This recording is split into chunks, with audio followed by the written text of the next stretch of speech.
On November 3, 2024, Mark Liffman, a businessman from Cape Town known as the King of Steroids, heads to the Garden Route Mall in George.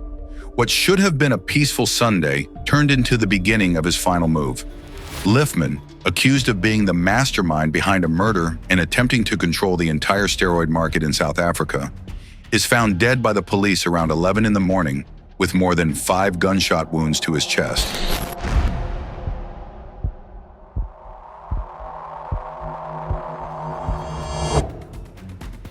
But how did it all happen? What is the real reason behind the murder, and who is behind it? This is the story of the murder of the biggest steroid dealer in South African history.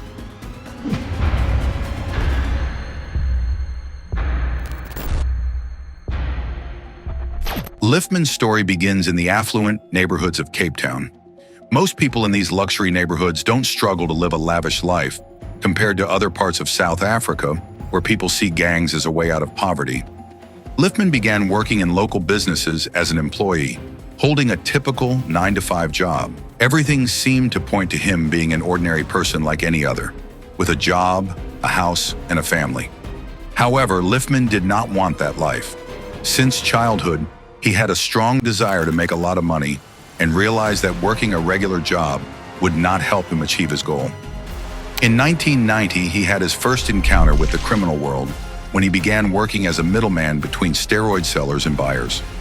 During the early years in crime, Liffman allied himself with gang leaders involved in the steroid market, which allowed him rapid growth in the criminal world and access to a broader steroid distribution network. His alliances not only allowed him to expand his steroid business, but also led him into other illegal markets, such as arms trafficking and money laundering.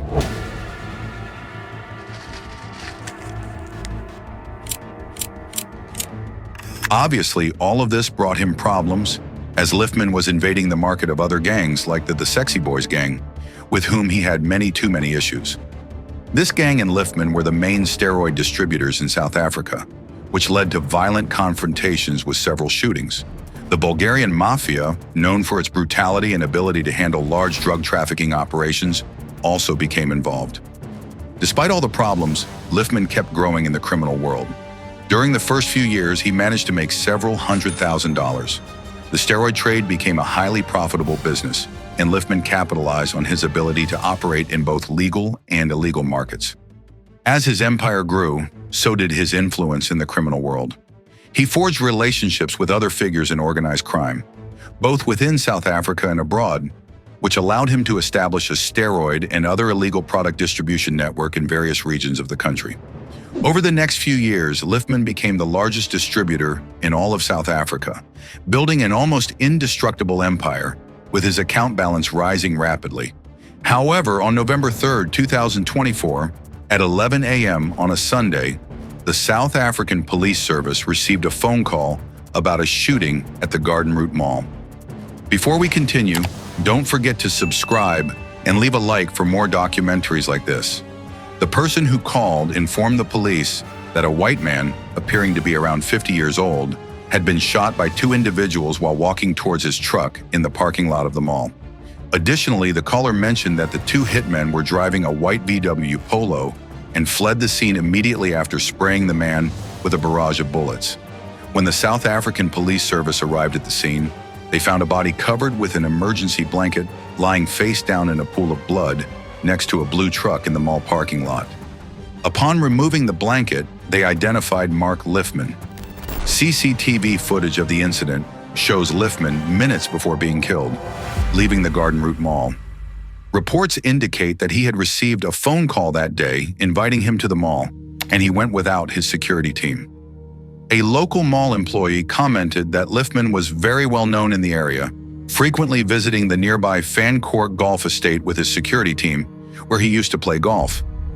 As Liffman was heading back to his vehicle, a blue Ford Raptor parked in front of the mall entrance. 2 individuals in a white VW Polo parked a few meters away shot him. Liffman was hit by at least 5 bullets and died instantly at the scene. After the shooting, the hitmen fled in their vehicle. Around 12:20 p.m., just over an hour after the murder, CCTV cameras captured the white VW Polo entering a field and parking in a secluded empty area. The video shows the hitmen getting out, storing the weapons, changing clothes, and also swapping the car's license plate. However, this didn't help them, as minutes later, with the assistance of security forces, private companies, and crime surveillance organizations, the Western Cape Police managed to track and arrest these men. Johannes Hendrik Jacob, 53, and Gert Johannes Bezuidenhout, 37, were arrested near the town of Uniondale, located an hour from the shooting scene. It is known that one of them was a member of the South African Special Police Unit, but left the service between 1998 and 1999. At the time of their arrest, both worked as security guards in Cape Town for a company called Professional Protection Alternatives, PPA.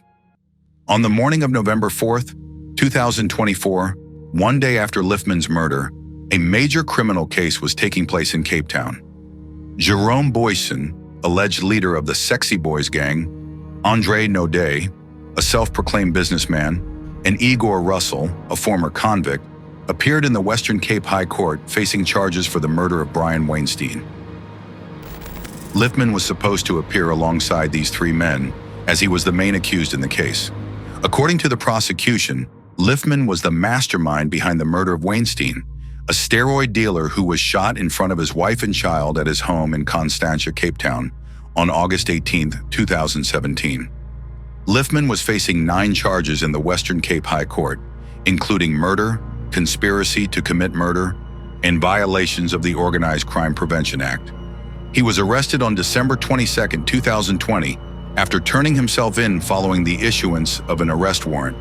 At the time of his death, he was out on bail. On November 5, 2024, 2 days after the murder, suspects Johannes Jacobs and Gert Bezuidenhout appeared before the George Magistrates Court, escorted by heavily armed police officers. They were charged with premeditated murder. They requested to be held in solitary confinement until their bail hearing on November 13th, but the request was denied. The Western Cape Police Commissioner stated that both men worked for PPA as independent contractors, not as permanent employees. According to Colin Adams, PPA's operations manager, the company had no connection to Liftman's murder. More arrests related to the case are expected in the coming months. If you enjoyed the video, don't forget to subscribe and leave a like for more videos. See you in the next one. Finally, let me remind you that we are just starting with the channel, and we already have 2 videos available. So if you enjoyed these videos, you're going to love the others. Also, if you watch them all, you'll enter a giveaway for $100 and $50. Let me know what you think of my videos and the channel in general in the comments. Now, see you next time.